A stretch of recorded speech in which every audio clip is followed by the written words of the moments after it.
our favorite effing holiday of the year, and we decided to give you guys a little Halloween treat. Yes. So, if you've ever seen this board in any other type of YouTube video, you know what this is. This is a ranking video. What are we ranking? Well, it's... We couldn't go through Halloween without doing a ranking video of Halloween. We are going to be ranking all 13 Halloween films. That includes everything from the John Carpenter original to the less so much threequel that we just recently got. Mm-hmm. Even going back to Season of the Witch, which we just reviewed. Yes. And we're even including Rob Zombie's Halloween movies. So we are going to touch on every single bit. Yes, we are. But we are going to be doing this a little bit different than most people's rankings. We are going to have to put at least one in S tier and one... Which shouldn't be hard. In F tier. Which shouldn't be hard. You would think, now wouldn't you? We only have to put one up top and one at the bottom. I think we can do it. It shouldn't be too hard. So... let's dive in. You want to grab the first one? I think I will. All right. Ooh, Halloween 4! Halloween 4. The Return of Michael Myers. Which is so effing misleading because you look at the poster for this. This is not the mask we got. No, it's so really not. It's so bad. It's so bad. It's a great story. I love the story. I love Jamie Lloyd's character in it. Agreed. You know, I thought that story arc was great. I hate it. Is again the return of Michael Myers, mm-hmm. which at the time, Season of the Witch was the third very, Halloween. very much not well received. So this was like really exciting. I know it's still not well received. It's still not well received, but this was a really exciting return to form for the franchise where they were bringing back Michael. So except everyone hated the freaking mask. Yeah, it was bad. It was so bad. It had the neck and it flared out. It was not good. So where do we want to put 4? I personally would put it at a B. I was thinking B or C. Okay. I'll give you B for this one. Okay, because I think of 4 and 5, it's definitely the better of the two. So I say we put it there at B. Okay. Your turn. Halloween H2O. I will be honest, this is the only one I have ever seen in theaters. Really? I think I saw it in theater too. Yeah, so me and a few friends went and saw this in theaters in 1998, and it just made me love it. But at the ending of it, I thought that we were never going to get another Halloween film with the way. If you know how this ends, you know what I'm talking about. Yeah, if you're watching this video and you're watching our ranking video, we won't spoil anything. Maybe you haven't seen everything. No, well, we haven't. There's a lot of people that haven't seen every single movie in the Halloween franchise. But we haven't reviewed all of these yet either. We've only done 2 of 13. True. I think I want to put this probably at a B as well. See, now I personally would go towards C for me, but I see you on the B. It's the return of Jamie Lee Curtis to the franchise. Right, 20 years later. Important. I mean, so yeah. Yeah, it's the 20-year anniversary. I would agree with you. Let's stick it in B. Alright, next up is going to be... I'm going to switch over to your side. Alright. Oh, Halloween Kills. Alright, so Halloween Kills... Kills... Yes, it did. Oh my god, the body count... This had the highest body count of any of the Halloween films. Yes. So this is the second of the 3 the threequel that we just got. Yes. I think that was, 2019? No, I think it was 2021. 2018 was the first one. Okay. And then this is the second one. I think it was 2021. No, 2020. 2020 because COVID. Yep. Because this premiered on Peacock the same day it was on theaters. Yep. So it was the start of that whole debacle of things going into the theater and being streamed at the same time. I really liked this one. I really liked it too. It's bonkers. It's silly. It's over the top. We get that whole... the chanting townsfolk that are trying to go after Michael Myers. Townsfolk, yeah, definitely. Yeah, I mean, I personally really like it. This is the one where we spend a lot of time in the hospital, too, and there's just, there's so many... it feels so much like Halloween 2. Yep, and that's, I think, intentional. We Oh can no, talk it's about that some more, it's 100% intentional. Knowing the guy behind it and everything, Yeah. it's definitely intentional. I personally put this up in the A category. I'll give you the A on that. Okay, one. good. I'll give you good. the A on that. Okay, I'm glad that we can agree on that. Oop, I just smudged the A a little bit. Sorry about that. This is why we can't have nice things. I swear to God. I know. Well, you still went on my side. I'm gonna steal from your All side. right. Halloween 5. Oh. Halloween 5. The Revenge of Michael Myers. Yeah. Yeah. This one wraps up, doesn't wrap up, but it continues the story arc of Jamie Lloyd, who is supposed to be Laurie's daughter. She does get wrapped up eventually in 6. I mean, if that's what you want to call it. I'm thinking C for this. Yeah, I would agree with you. I even said that earlier when we were doing 4, that it's the not so good of the two starring Daniel Harris. Daniel Harris, yeah. Right, definitely. Yeah, it's definitely one that The Mask is slightly better. It did get better from 4. I'll give it that. But it's still not story and the story is just kind of, I mean, you get this scared Jamie the whole time. She's like catatonic. Yeah. She doesn't speak. Yeah, it's a different story. All right. I'm gonna give a little feel around this one. Oh, all right. The first of 2 Halloween Rob Zombie movies. For me personally, I'm not the biggest fan of the Rob Zombie ones, and I love Rob Zombie. I love Rob Zombie's movies. I love his music. I love everything that Rob Zombie does, but I am not a big fan of the Halloween movies. I personally enjoyed this one. Did you? I did, because we had Brad Dourif playing the yes, sheriff. I know. And Malcolm McDowell as Dr. Loomis. Exactly. Yeah, there was a lot of good. There was stuff good talent in this. it. Tyler Mane also did a great job behind the mask. Hulking, huge, He's gigantic, scary. He's I mean, he actually has played a beast. He played Sabretooth in X-Men. Yeah.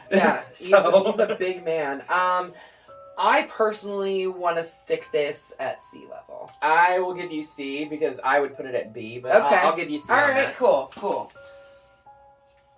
There we go.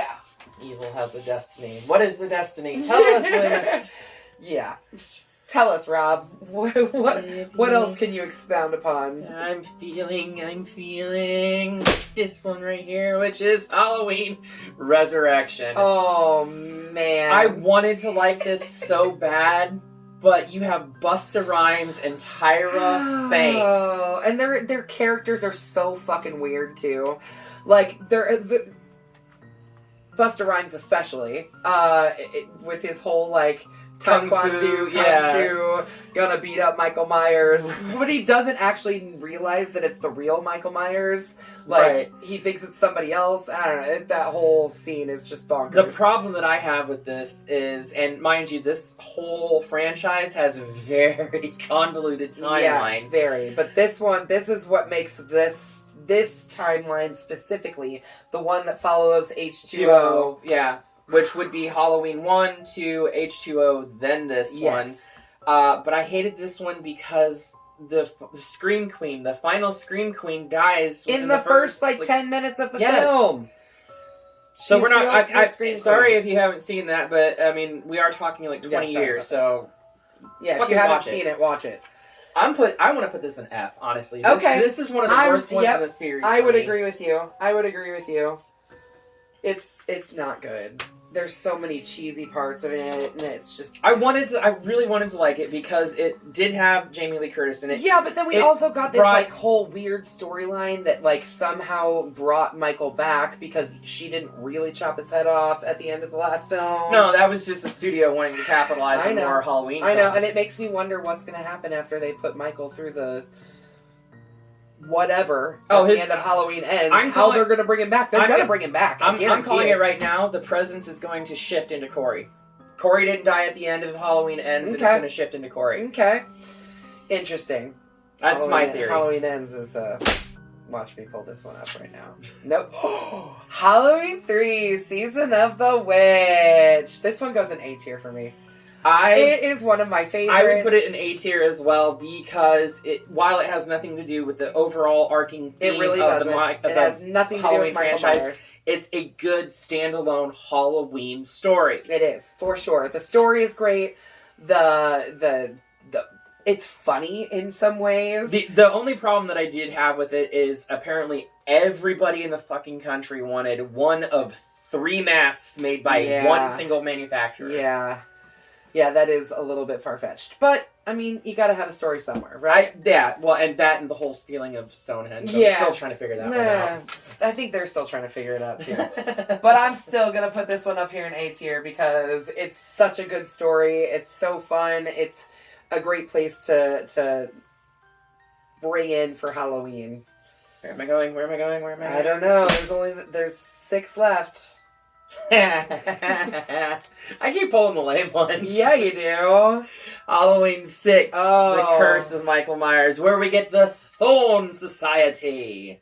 So let me tell you, when I was young, I actually really loved this movie, but that's because I had just the biggest crush on ever on Paul Rudd.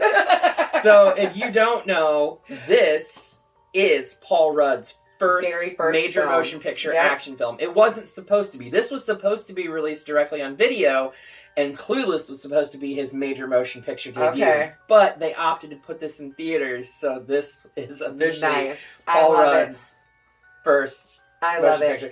This did wrap up the story arc of Jamie Lloyd from 4 and 5, but in a terrible way, and they didn't bring Danielle Harris back because they didn't feel she was only old 17 years old when they were filming it. They didn't feel she was old enough to be playing a pregnant woman. Yes, understandable so. Bullshit. Bullshit. I knew girls that were 13 years old and pregnant, so I enjoy this, but only the producer's cut of this because it makes more sense. It does. It pieces I watched together it last a little bit year, more. The producer's cut. The producer's cut makes a little bit more sense than the theatrical cut. The theatrical cut, it's like things happen and you're like, wait, I feel like there's a scene missing here. How did these characters get to this point? So I want to put this in D tier. Yeah, honestly. I would agree with you because I definitely don't think it's F tier. It's not one of the best of the whole series by any means. But I still have a little bit of love for it in my heart. I do too, just because Paul Rudd. And this actually was the last one to feature Donald Pleasance as Dr. Loomis. True, right before he died. Yes. Although he does come back in a computerized version. Actually, they took old footage, right? They took old footage, but they actually had, believe it or not, there was like a producer on the set for the new trilogy that just came out that had an uncanny resemblance to Donald Pleasance. So they had him do a stand-in. So they had him do a stand-in. They altered his appearance just slightly in post-production, and then they had a voice actor come in that could sound like Donald Pleasance and impersonate that's him. incredible. I did not know that. Yes. That's so cool. Yes, I love that part of that movie. Yes, for sure. Okay, we're down to 5. 5 left. Oh, God. Ooh! I got the original, the OG. And you know this is going straight up to the top. Oh, hell yeah. There's no other place it can go. There's no other place it should go. It goes straight to the top because without that one, we have none of these films. And it's perfect. It's perfection in every way. It's creepy. It's scary. It gets in your head. It leaves you thinking about it for a long time. It makes you look behind you when you're walking alone at night. That's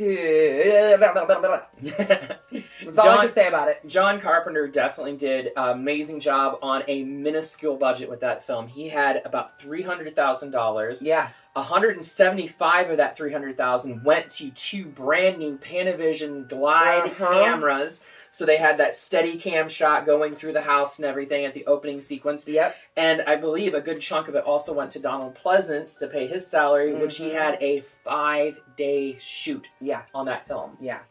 But he was the only known person in the entire film. Right. So. And it introduced the world to Jamie Lee Curtis, our eternal scream queen. My love. Okay. All right, so your we got turn. 4 left. Ends. Oh. Yeah, F tier. Yes, okay, thank you. I'm glad you're with me on this one. There's really not much to say about it. It's bad. There's a lot of bad things about it. You know, everything it's not good. The Michael's hardly in it. Michael's hardly in it, which is this is exactly what happened with the third one. Same complaints about the third one. Yep. The biggest problem I had with it is it broke the rules that they established in Halloween 2018. Halloween Kills. They broke those rules. He goes home. He always goes home. He always goes back home. They drilled that into our heads through Halloween 2018 and Halloween Kills.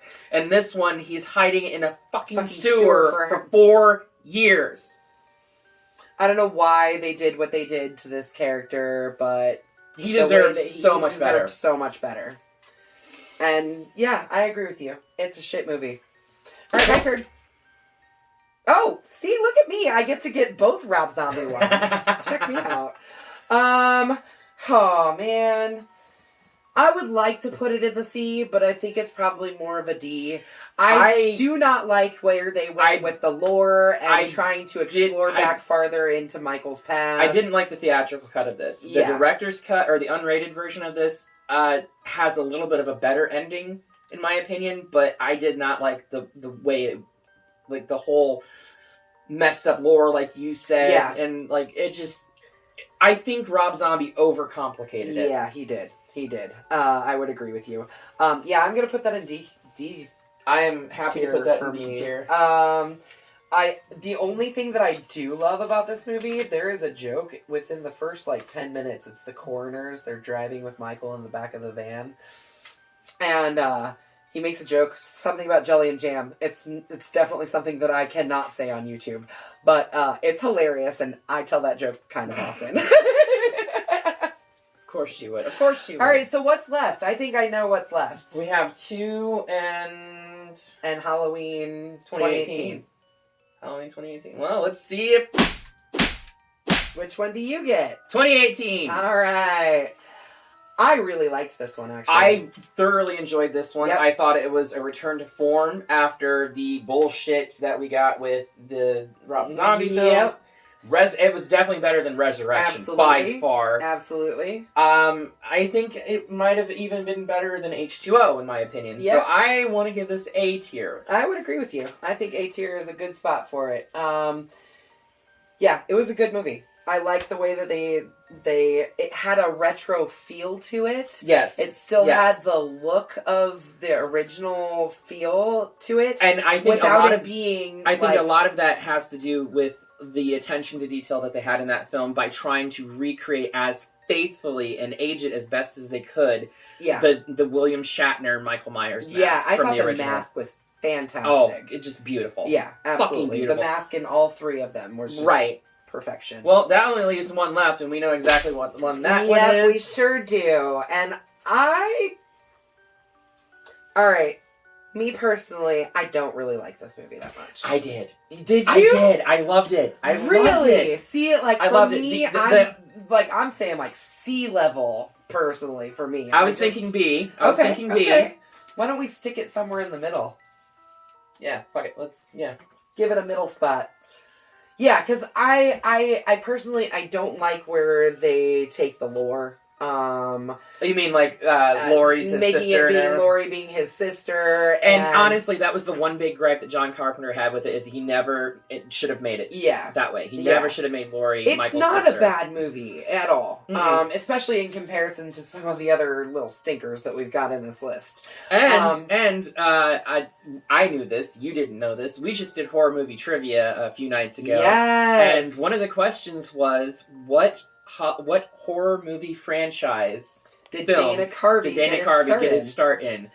It was this one, Halloween 2. He was in Halloween 2. Yeah. I did not know that. Mm-hmm. I'm glad she knew it, because otherwise we would have missed that question on the trivia, but that's the great thing about having a team. And this is why we know entirely too much about horror films. Yeah, absolutely. Well, this was really fun, and I'm excited to do this again. Yes, we'll have to pick a different franchise that has hopefully just as many films. Yeah, why don't you comment down in the comment section which franchise you would like to see us do next? Yes. Obviously, there are certain franchises that don't have 6 movies in them, Where like we can rank it this Candyman way. or Yeah. anything like that. But you pick something that's got more than 6 films in it, we'll rank it and give you our thoughts on where they should go at the time of the video. Absolutely. Because our opinions change over time. They do. If you had asked us 2 years ago to rank these probably would have been a lot different. Right. I know definitely Halloween 3 would not have been up in A tier for me. No. 3 years ago. No. So. But if you enjoyed this video, make sure to leave a like, comment, whatever. And I don't know when we'll do another one of these, but just subscribe and you'll find out. Yeah. So until next time, we will see you all In the afterlife.